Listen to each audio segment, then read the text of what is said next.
Hello, fellow fantasy sports fans. Welcome to MFSN The Hub's Fantasy Football Strategy Show. Thursdays at 4 p.m. Eastern, 1 p.m. Pacific, or today, 3:58 p.m. Eastern, 12:58 p.m. There you go. Nicely done. Whew, that was a close one. I'm 3:58 Dr. Pacific, yeah. I'm Dr. Dan Ratner. I'm here, as always, with Casey Vlad to the Bone Scheinvold and Ross the Boss. Hey, everybody. Ross the Boss coming to you live from Los Angeles, California. We got football, and boy, we got football tonight with Green Bay at Detroit. Casey Scheinfeld and I were just talking about it. It's going to be a barn burner tonight, Casey. Any thoughts on tonight's game? Give me the winner right now. I don't want to predict a barn burner. It has two very good teams, so it could be a very exciting game to watch. It could also not. But I think Detroit wins by pretty comfortably. I'm saying by at least 10. Wow. Okay, Ross, what do you say? Or do you want me to weigh in first? I like Detroit. They're at home. I think it's going to be a 7-point victory cover on Detroit. I'm going to call Green Bay wins by 1.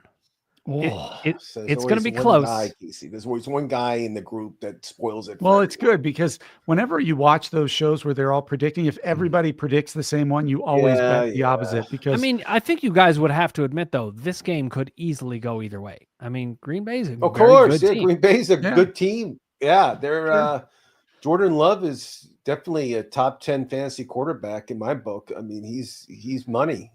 We're gonna see next week if I was right. We've got Real Tommy V saying hello, gentlemen. Albert Merrick says good afternoon. Good to be here with you guys. Please do let us know if you have any questions. All right, guys. Let's talk about a couple things. We're going to talk about the actual week in the NFL that just was, but also, of course, fantasy implications because the playoffs are right around the corner. Always makes me laugh. I don't know why. Yeah. I mean, in many leagues, this is the last week that isn't the playoffs, right? Yep. At this point. So people are really making a push here. They need a lot of help knowing who to play, who to pick up, what to be looking for. Let's first talk about the headlines from last week. I mean, to me, I'm not a Browns fan, as you know, though I am wearing a Tecmo Bowl Browns shirt because I was a Browns fan. But Jameis Winston, I feel like I have to start with him. And he threw for 497 yards. He's everything I love about football. Like, what was it? 497 yards, 4 touchdowns, but 2 pick sixes? Yeah, 3 interceptions, 2 of them pick sixes. That's like the most Jameis Winston thing ever. Like, he's just got to be fun to watch. And not only Jameis, but look at Jerry Jeudy. I know. Suddenly he's... Revenge game. In Denver. Yeah. I mean, can you imagine being a Denver fan and watching him do that? It's his second week in a row that he's done it. So, yeah, I mean, he always had the talent, never had the quarterback behind him. But he's showing why he's the number 1 receiver. And you know what? People are going to remember him next year during the draft, and he'll be drafted. He'll be up there. He'll be a top 20 wide receiver next season. I predict in fantasy football. Wow. Well, I can totally see it. He's got the talent. Now it will depend on who's throwing the ball to him. If Deshaun Watson's back, that's not going to happen, But I don't think he's coming back. I really don't. I think the Browns are done with him. He'll be the water boy. He'll be carrying the water out to the team, distributing it during timeouts. He'll be the highest paid water boy ever in NFL history, of $230 million guaranteed in his pocket to just carry water around. That's even more than the water boy. And he's the only thing that keeps Daniel Jones from having that title. There you go. That's right. Okay. Go ahead. Frank Reich still wins. He's still getting paid by 2 franchises to be their head coach, and he's not even doing anything. I know. The Colts and the Panthers are paying him like $1 million a day combined, it feels like, and he's just not. His agent, Casey, getting the name. I want his agent as my representative. Call him immediately after the show. I'm going to bring him with me when I buy a car. Anything. That guy can get anything done. Unbelievable. One of the big headlines for me from a fantasy perspective is we're still having bye weeks. We're in the last week. This is the last, but it's 16. This is it. But think about it. I mean, people are trying to get into the playoffs and they've got certain players on bye. Like, I'm playing somebody in Dynasty who has only 2 quarterbacks in a Superflex league, and Jaden Daniels is one of them. And he's out on bye. He has to play some non-quarterback in that Superflex spot. I have Drake. Drake May and Anthony Richardson. Yeah. In my Dynasty flex. I thought you, And Casey. so I thought you were going to say I have Drake, like the singer. Like he's playing football. I'm not a Drake fan. Especially He's not in fantasy Jewish. football. I He's mean, bar he does mitzvah. nothing You got to for you. like him. Come on, please. It's part of the tribe. So Screw. what's the biggest waiver wire problem for people this week? Is it Jaden Daniels? Is it the fact that Ross, our boy Nico Collins is out? What hurts the most? I mean, it's all the above. I mean, it's the 6 teams, Casey, right? That's on bye this week. There's a lot of huge names, as you mentioned, and that's the tip of the iceberg. And we also got the injury running backs in San Francisco that's going on. I know Trevor Lawrence isn't really starting for many teams in fantasy, but in like dynasty leagues and in like flex leagues, he is.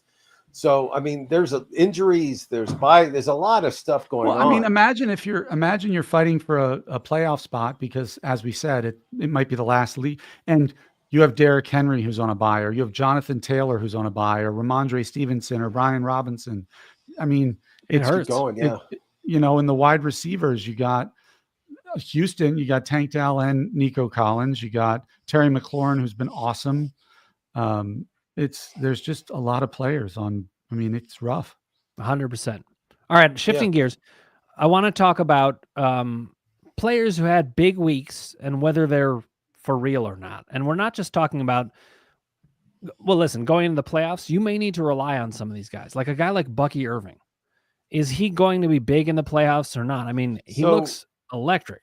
Yeah, he didn't practice yesterday. He's 50-50 to play this week, just so everybody knows. Yep. So if you have him on your team, which a lot of people do, University of Oregon product, he may not be playing, which means the Arizona State guy that Casey loves might be playing a lot more. I do love him. Yeah, so he might be playing a lot more. So you got to know these little facts, what's going on. We'll find out tomorrow about Bucky Irving. If he shows up to practice, he'll be playing. He was at practice today. He was, okay. Yep. So I would say that he's probably not 50-50. I think he's trending towards playing, but you need to look out for it. Yeah, well, and look, if he's playing, he's an absolute start this weekend. I mean, they're going against the Raiders. In Tampa, too. Yeah, it's just, I mean. Where do you think Bucky's going to go in drafts next year? Wow, that's third tough. round. I think he'll go somewhere between 8 and 10, running back 8 to running back 10 in that range. Which sounds about third round. Third round. So you guys I don't want to say what boat. round because who knows how the trends are going to be. Predict. You got to take a chance in like Casey. We just say third I'm round. predicting where he is amongst the running backs next year. He's a top 10 running back. What do you think is going to happen with Rachaad White then? Is he just done there, or is he just going to be a secondary back? Because of his pass catching prowess and like they love using him. Tampa Bay might just have one of those shared backfields that we're seeing much more commonly across the NFL, because what we've learned is that over the last 30 years is there are very few true workhorse running backs and you need depth. So especially somebody who can be as effective in the pass and on third downs as Rachaad White, they're going to want to keep him. Okay, so we have a question coming in from Albert Mariquin. This is any update on Breece Hall? I know that he wasn't at practice, but do you guys know anything else about it? Again, tomorrow's D-Day. We'll find out more about Breece. I mean, the Jets are just horrible. I mean, it's a shame what's gone in New York. All my Jet fans were saying, we're going to the Super Bowl. We're in the Super Bowl. I said, you're not going to even make the playoffs. And guess who was right? Ross the Boss. You can quote me on that. You went out on a limb and bet against the Jets. Yeah, I'm kidding. Breece Hall. We'll find out tomorrow. I don't think it makes a difference if he plays or doesn't play. The Jets are horrible. I mean, you said it all along. If he plays, you're running him out there, obviously, because it's the Dolphins, who aren't a great run defense. You know, the Jets are going to want to limit as much possession as they can for the Dolphins, so they're going to run the ball. Yeah, and even so, Ross said basically he didn't want any Jets on his team. No. I agreed with him, except with Breece Hall, and I thought Breece Hall was going to do much better than he's done this year. He's been a big disappointment for 100%. Yeah, I mean, all the sources I'm talking to right now, they don't have Hall playing, so It could change, but right now he's not playing. And when a guy doesn't practice on a Thursday, you start to worry. But a guy like Bucky Irving, who did practice on a Thursday and was at the media portion of the practice, you got a lot less to worry about. Let's talk about McCaffrey and how this affects teams. First of all, let's talk about what happened. And how do you replace him? I mean, Jordan Mason's out also. Yeah, they're both. If you had any waiver wire budget, if you had any fab budget, Ross and I said it on Tuesday, I hope you spend it all on Isaac Orendo. Because the kid ran really well with the 1 or 2 chances he got during CMC's first injury. I think, but he's got to be, and Ross and I talked about this too, the greatest single season fantasy bust maybe ever, because he was a unanimous number 1 pick, and he's played 4 games. Did he score a touchdown this season, Casey? I'm trying to think. Yeah, he scored 1, I think. I'm going to look it up. So we're like Casey said, he was number 1 pick in almost 85% of the leagues, I would say. He had no touchdowns.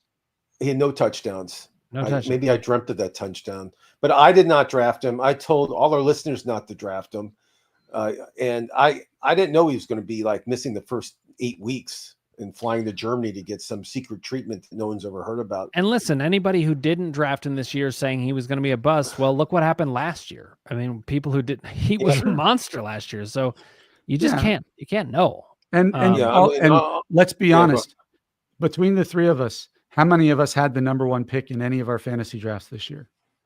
I didn't. I don't even remember the last time I did. I didn't, and that's odd. Right. I'm on a lot of leagues. We were never in a position to draft him. Is my point. I had the number 2 pick. It's easy for us to sit up here and say I knew he was going to be a bad pick, but although I still don't think Hill was like the 2. I mean, let's just go through let's go through the top 5 for this season. I mean, 1 was McCaffrey, 2 was Hill, right, Casey? Chase, Jefferson. No one had Barkley 5, did they? Probably CeeDee Lamb. CeeDee Lamb was up there. I mean, all those guys I'm saying, except Chase is the number 1 receiver in football. I don't think anybody but C-Mac was a running back in the top 5. I mean, Casey, because of the whole Giants debacle, he was against Barkley. So, he ran away from I wasn't Barkley. against him. I'm teasing him. It's a joke. I'm just trying to. It was Noah Brown. Get it right. However, I mean, you got to, Case, I think you probably will admit that the way Barkley looks, it makes the Giants look even worse. And the fact that the reason they couldn't give him money is because they gave $40 million guaranteed to Daniel Jones, who they just released. Because did you read any of the stuff? I've lost respect for my own franchise for the way they treated Daniel Jones. Like, honest to God, you got to see, Casey. It was disgusting. Hard Knocks with the GM of. I said this before of the Giants when he was talking to Barkley. He was talking to him like he was in a time warp in the 70s, calling him brother. Yeah, he's gone. He's trying to play like all those all those standard. He's probably going to draft Shedeur Sanders, so we're going to have to deal with Dion for the next decade. Ooh. No, I think he's going to Vegas. I think Shedeur will be in Vegas. He fits in. We're going to end up with Cam Ward then, which is, I guess, better. You know how much money he made last year, Shedeur Sanders, playing for the Colorado Buffaloes? $5 million. What? $5 million. Yeah. A college player making NIL. $5 million. Yeah. Well, there was. I don't know. There was a story last offseason that Marvin Harrison Jr. was considering going back to school for another year, even though he'd be a top 3 pick, because he would make more money at Ohio State than he would in the NFL. Yeah, because there's no salary cap on NIL crap. Like they offered some kid in Michigan $10 million this year. The guy turned it down. Imagine what Johnny Manziel would have been if there was NIL money when he was there. Can you imagine how much Dr. Dan Ratner would make in college if the NIL was there in basketball? He would make a fortune. It would be unbelievable. But on the other side of things, when they weren't making anything, it was a big problem on the other end. It's just, it seems like it's hard to solve these problems. I miss the envelopes full of cash, or my friend played at Texas A&M. The Reggie Bush. Do it the Reggie Bush way. I list the illegal days, but my friend played at A&M, and he said they would have a big alumni event every year, and they would bring the football players gifts, right? And so my friend got a pair of cowboy boots from a guy, and it was filled with cash. Like it's like $10,000 worth of cash in the Cowboy. If I had boots. a nickel for every time that happened to me, I'd have $0. All right. That's true. I'm going to ask a couple questions about guys you can trust or not in the playoffs. Caleb Williams. Now, look, in a single quarterback league, hopefully you're not in that position, but in a super flex league, would you trust him as your QB2? Absolutely. Yes. Oh, Not as QB2, QB2. yes. Yeah, That to QB2, me is yes. that's a no-brainer to me. Yeah, Okay. I looked at their schedule recently too. It's not that bad. No, it's not bad. Now, would you trust him more or less than Tua? I trust Tua more. So I trust Tua more overall, but I'm worried he's not going to slide when he needs to. He'll just disappear all of a sudden. The reason I like Tua better is because the weather situation. Chicago is known for bad weather, especially in December, January. Sure. So I'd rather have the guy playing in Miami than playing in Chicago. Now, that being said, in weeks 14 and 15, it's at San Francisco and at Minnesota. Up.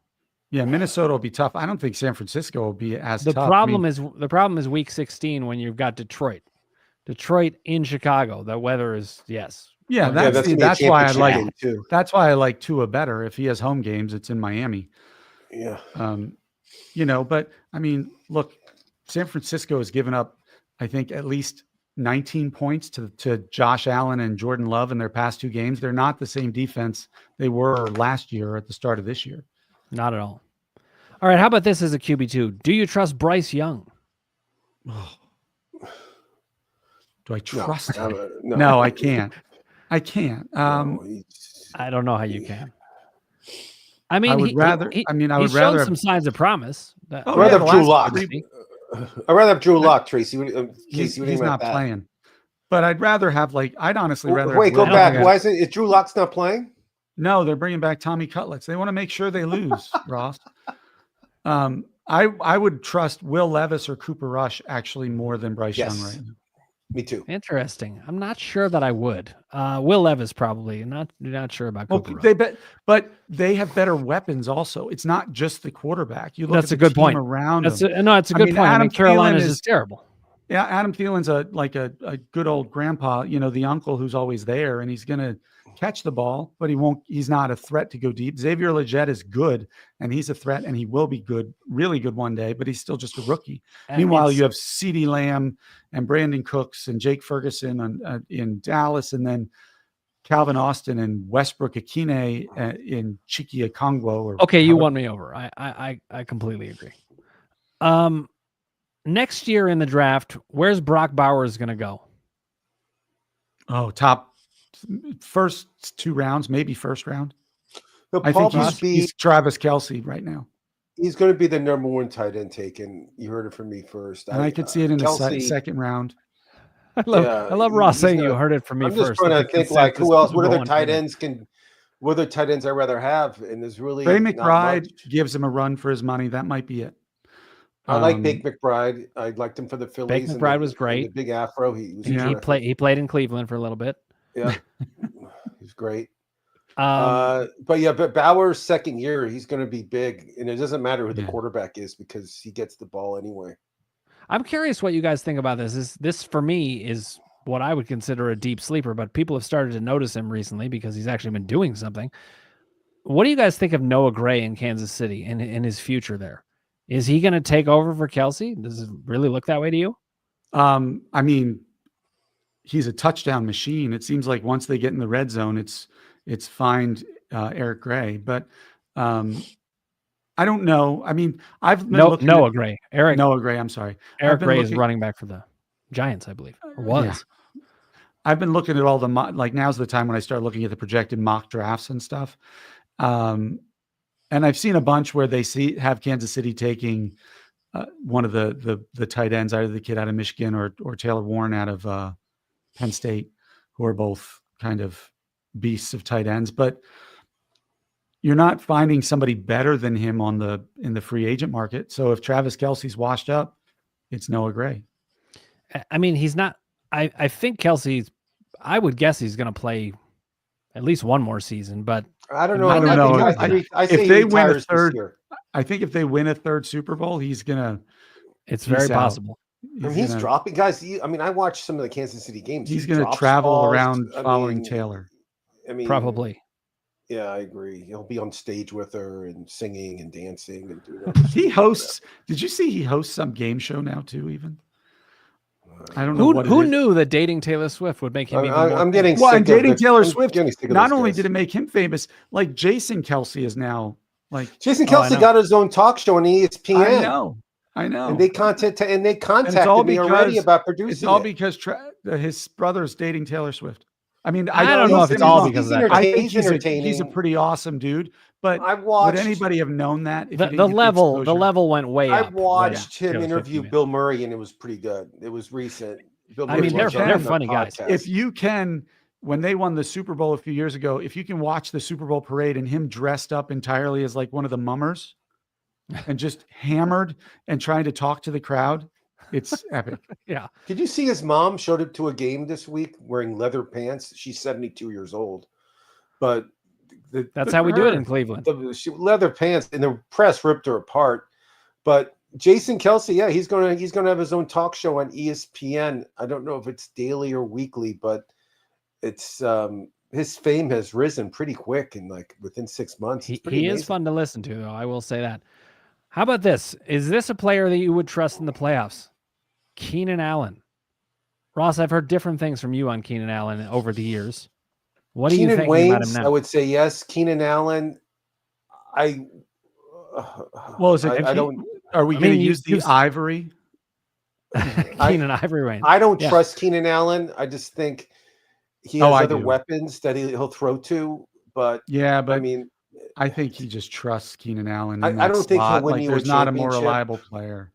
I think he's a very underrated player coming into the playoffs. He is when he's healthy. The thing that he gives you, and especially when you're looking into the playoffs now and you're preparing for the playoffs, he's a really high floor, right? You can count on 5 receptions for 50 yards. He might not have as high of a ceiling as DJ Moore or Rome Odunze, but he doesn't have the same bust potential either because he's a target machine. And in PPR leagues, you like to be able to predict what you have at those spots. When you're trying to catch up to somebody or trying to make the playoffs, you want lottery tickets. In the playoffs, I don't think you want lottery ticket types. Yeah, and recently he played last week and his helmet came off. I don't know if you guys saw like a player like ripped his helmet off. Oh, Dwayne Red? He looks like Isaac Hayes. I mean, he's like totally bald and he has like hair like around his back of his head. But it's like a throwback from the 70s or 80s. Sounds like Terry Bradshaw. I mean, no, but he was so bald it almost connected. Fully bald, like he looked aging. I mean, he looked aging, like it was wearing a wig, but it wasn't. I mean, a bald cap, but it was like his hair. He just shaved the whole head off.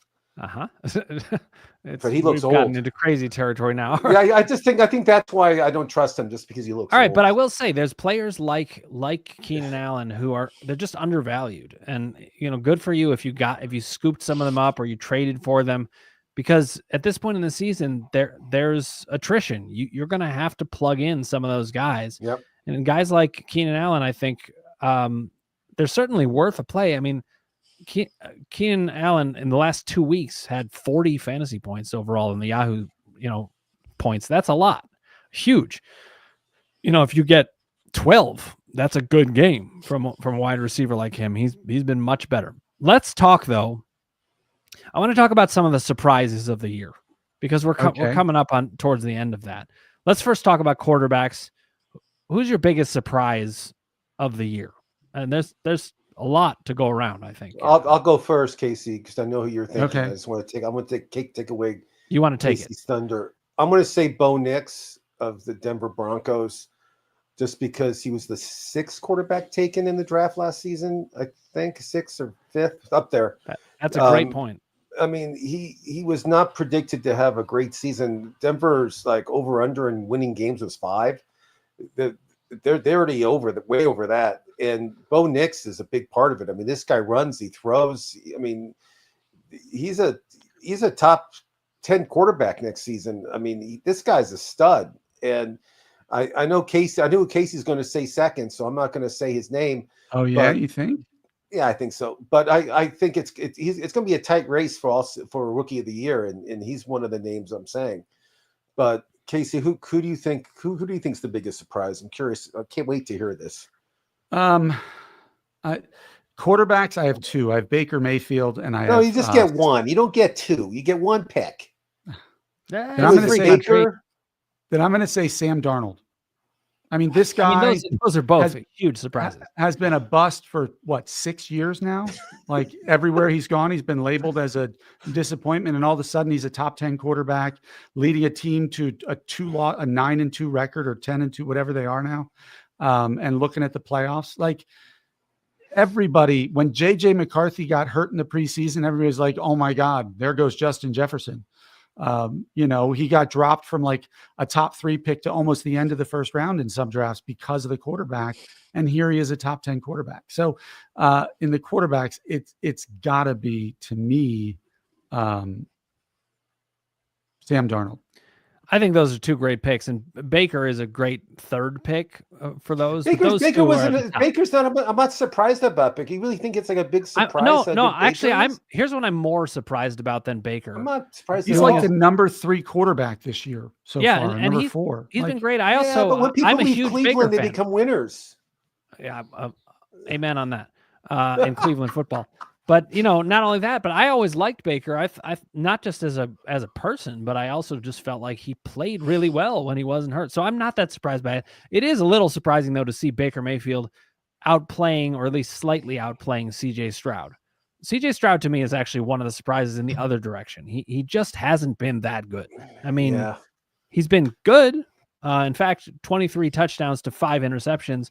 He's showing a lot of poise, but that's not what people were looking for when they drafted C.J. Stroud. So I'd say that one of the surprises in the other direction. Yeah. You see certain players like Jared Goff or Baker Mayfield or even Sam Darnold progress when they go to a new situation or just as they go through their careers. But, we always knew they had a lot of talents. How about a wide receiver? Who's a big surprise for you? How There's a lot about to go around? This goes to Bo Nix, but Cortland Sutton is like number 6 on the season in fantasy points. Yeah. By the way, have you turned around on Bo Nix? I mean, obviously you have some. You can't. Oh yeah, I've absolutely. I mean, because we talked about him like 5 or 6 weeks ago, and Ross and I were noticing he was starting to trend well. And I was worried. Yeah. But I mean, look. I mean, he's put up the numbers. He figured out. He's been playing for 17 years. He's like 32 or something as a rookie, isn't he? 26. But it just shows you how important experience is. The fact that he had those years at Auburn and then years at Oregon have exposed him to so much. And he's just a smart guy who's picked up his offense well. And Sean Payton, as we know, with what he did with Drew Brees, is can create good situations for quarterbacks. Yeah, I mean, what I'm surprised about is that he's done it without any running game, because Javonte Williams, Jaleel McLaughlin, they have not been good. I mean, I think the biggest surprise for wide receiver this year is Ladd McConkey of San Diego. I said it, Casey. I'm an idiot. Of the Los Angeles Chargers. I like it. You're an originalist. Yeah, I mean, Ladd McConkey, I did not have him being like top 20 wide receiver in fantasy football. And this guy has proven to me that he's really good. He's a rookie. And next season, he's somebody that I would love to draft. Because he's the to-go guy for Herbert. He really is. I mean, I watch this guy almost every week, and he gets the ball, it gets targets. So in wide receiver, the biggest surprise I think of the year is Ladd McConkey. Casey, I don't think you can outdo that one. So I'm not going to be able to beat either of those two in terms of surprises. There's people you could nominate, but they're not even close to that level. Although I guess you could say Jerry Jeudy has actually climbed into that conversation some. Yeah. So that's one. But at a higher level, sometimes you see people take a big step forward. To me, Jaden Reed is that guy. It's not a huge surprise or anything, but he's legit.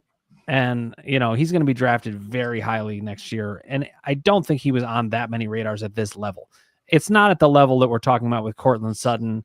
It's not at the level we're talking about with Ladd McConkey, though I was high on Ladd McConkey, but like I was too. I drafted him in first round. But only in that way where it was like, I could see him making a splash in the second half of a rookie year. He's still outdone that. I'd say Jerry Jeudy is probably the next guy on my list for that. Let's go to running backs. Who do you guys have on your list of surprise running backs? You want me to go first, KK? You do want to go? Yeah, Ross, let's have you go first this time. I mean, surprise running backs being good, not bad. Like, yeah, we're gonna go with good for now. We're staying optimistic here. I mean, I would say Bucking Irving is probably on that list. He was drafted very late in a lot of leagues. He was in a top like 6 or 7, 8 round guy. He was more of the bottom. Another guy, Tony Pollard's having a pretty good season in Tennessee. I think a lot of people written him off after he left Dallas. And Chuba Hubbard. I mean, wow, look at him. Hubbard. He just signed a huge deal with. He just signed a huge deal with Carolina last week, and he's on a horrible team that likes to run the ball, which means there's 9 guys in the box, and this guy's still getting yards and scoring touchdowns. He's the number one running back surprise for me. I do have one other nomination. I'm sorry, I missed it. Who's your Chuba Hubbard? Well, Chuba. Okay, yeah, Chuba Hubbard. But my next one. This is a sleeper I had all year, so I did call this, but Chase Brown. I mean, good one. Yeah, his numbers have been great, and I knew, like anybody in that Cincinnati running back role, I was like, Zach Moss is not going to last here. Yeah. So it just was a matter of the role. I'm not saying he was super, super talented, and I don't know what he'll do next year necessarily. We don't, if they draft a running back or whatever, but he's been a big surprise. Chuba Hubbard is the number one as far as I'm concerned. It's not the trigger, DeAndre Swift. No, I'm not surprised by him doing well. I was just surprised that I drafted him. Triggered because I didn't. I mean, for me, even though like season wise, he's not like in the top 25 of running backs. You have to remember he didn't play the first 3 or 4 weeks. Is Tyrone Tracy of the Giants. Mm-hmm. I mean, he's averaging almost 5 yards a carry. He's got 24 receptions and almost 200 yards receiving. And he's taken over the number one role from Devin Singletary. So good one. I like Tracy. All right, we got Albert Marquin has weighed in on wide receivers. He said Jackson Smith-Njigba is the biggest surprise for wide receiver. So I agree with that. Yeah, I do agree with better than both. Yeah, is it really, guys? Is it really it's not that surprise? Surprising though, right? See, that's the thing. See, I think he has outpaced what we expected of him.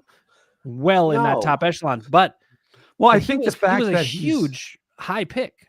We were expecting earlier. 2 years ago, he was drafted. He went to Ohio State, which is a big school for wide receivers, as we all know. And they're throwing the ball now. I mean, he always had the pendulum. Lockett is the one that's not getting the ball now. It's more Smith. I think it's late to arrive, but I didn't see it as a surprise. I more saw it as I did not surprise me at all. I drafted him in a lot of leagues too. I knew he would be a big target. I shouldn't say, I don't think any of us see it as a surprise that he's successful. That you're right. He was he's out-achieved what we came to, and he's outperformed Metcalf and Lockett. So he never thought he was going to be the number. Nobody can sit here and tell me they thought he was going to be better than DK Metcalf. No, exactly. And as Albert's pointing out, he's the wide receiver 9 this season. That is a surprise. The question is, how big a surprise is it compared to Cortland Sutton? Compared to I think Cortland Sutton's a bigger one because I agree. He couldn't do it with Russell Wilson. He couldn't do it with Drew Lock. And we didn't expect that he was going to be able to do it with Bo Nix. So there were many reasons to not see that coming. Albert Marquin does point out Chase Brown, biggest surprise at running back. He's running back 14 this season. He was, top 2 for me, Chuba Hubbard and Chase Brown. I mean, the biggest surprise, even though we said earlier it's not a surprise, is the fact that Christian McCaffrey has only played 4 games. That's 0 touchdowns. Okay, that's a surprise, but I mean he has a pretty extensive injury history. It's but 0 touchdowns and only 0 touchdowns. Last year he was like a touchdown every game. It was like that's the thing. If he's only going to play 4 games, I was still expecting 4 touchdowns at the very least. Maybe 1 touchdown, but last year every game was like 1 or 2 touchdowns. It was like expected. It was unbelievable. This year, I mean, I'm curious where he goes fantasy football next year. Let's say he's healthy in April. And you're drafting KC Scheinfeld in, let's say, June or July. Where do you pick McCaffrey? I mean, McCaffrey's going to be 29, right? I don't pick him at all. I just don't. Not at all. What if he comes to you in round 8? Nine, Like, round that's not 9, gonna happen. Casey. Casey, round 9, it comes to times? you. Well, yeah, if he's there as my running back 3, I'm going to take him. But I'm not Okay, taking good. him as a Okay, 1 or just to 2. make sure you're not crazy. All right, Okay, we're just okay. we you passed the needed to test. do a mental health check there. Okay, good. A wellness check. Whew, he's okay. Whew. Let's Got him. finish up on this, guys, because we do have to wrap a bit early today. But surprise at tight end. I'm going to go first here, and this will Good. probably surprise no one. And tight end, by the way, it's just crap generally. I mean, you look at it and it's like, oh my it's God. not. It's really it's not. Well, it's this year. deep. No, Ross, there's a difference. It's deep, but it's not good. You know, like these players, it's deep guess. partly because it's not good. I mean, Jonnu Smith. Jonnu Smith is the guy that I'm going to nominate. Sure, Miami.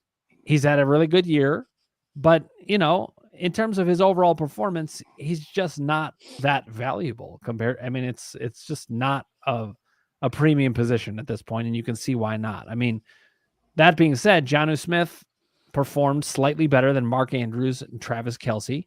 Right. There are other people you could certainly nominate. I'll turn it over to you guys. Who do you have? Case?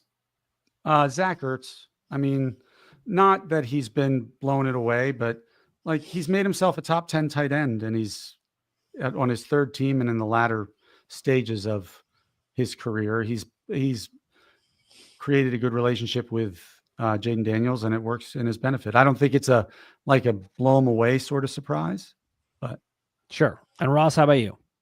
I'm going to say somebody that Casey loves. He loves this guy. He talks about him almost dear. every week in our on our waiver wire show on Tuesdays, 1:00 Pacific, 4:00 Eastern. Will Daisy of the Los Angeles Chargers. Disley. Yep. I don't know why I call him Daisy. Who knows? Will Daisy. Yeah. So he is he is my biggest surprise, is because it's one of Herbert's targets.